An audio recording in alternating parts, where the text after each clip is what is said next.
I'd like to know if there are any spheres of life where the model of Mcdonaldization does not work, doesn't exist at all. Well,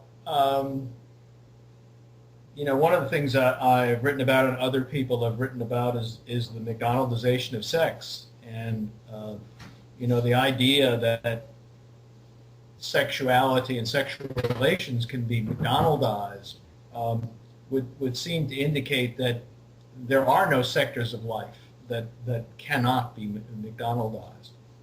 What I would generally argue is the most human of relationships, the relationships that reflect people's basic humanity would be least vulnerable to McDonaldization.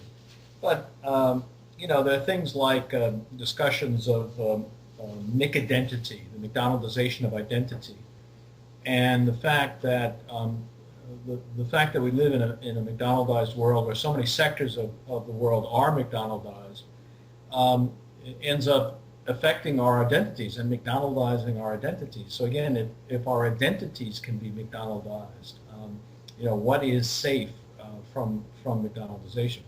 So, I would like to think that our most human of relationships would be relatively safe from McDonaldization, but the evidence from the McDonaldization of sexuality and the McDonaldization of identity would seem to indicate that there is little or nothing that is safe from McDonaldization. But tell me, please, how the identity can be McDonaldized? Well, I think we become accustomed. There's an Australian sociologist who's written about McIdentity, and probably others as well. But I think it's a life in these McDonaldized kinds of systems leads us basically to use the same model in terms of thinking about ourselves and to think in terms of what would be the most efficient identity to adopt.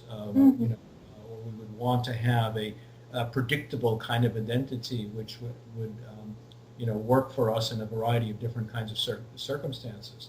So, I think again, it's a kind of extension of those principles into ourselves, and that's that's the kind of the scariest part of it. Again, it goes back to Weber, and Weber once wrote about the cold skeletal hands of McDonaldization. I think he was actually talking about sexuality, the cold skeletal hands of rationalization affecting sexuality, and same could be said about identity, that our identities, this cold skeletal hand of McDonaldization is reaching in and affecting our identities as well. And what about Muslim world, especially Arabian? Does the Mcdonaldization affect it also? Well, I'm not an expert on the Muslim world, so I can't really answer your question. I did do actually a Skype interview a few months ago with some sociologists in Morocco, and they were talking about, they were calling from Fez in Morocco, and they were talking about the McDonaldization of Morocco, and they distinguished between in the city of Fez between the old city, which had thus far resisted McDonaldization, and the newer parts of Fez, which had McDonald's and was beginning to be McDonaldized.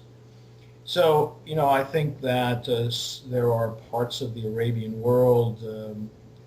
I've been to Dubai, for example, which is a heavily McDonaldized city-state. So I think what one would see would be resistance to McDonaldization within the, highly religious kinds of areas. Although I was just thinking about an article that I read about Saudi Arabia and Medina, the city where people go to do a Hajj, and they were talking about the building of shopping malls and high-rise apartment buildings overlooking the main area where the Hajj takes place. And so you have this kind of Mcdonaldization going on all around, this highly religious area. So, it's hard to McDonaldize the kind of essence of religion. Although, from a Weberian point of view, religion is itself rationalized. We talked about the Catholic Church yesterday. But certainly the environs of it are going to be more and more McDonaldized.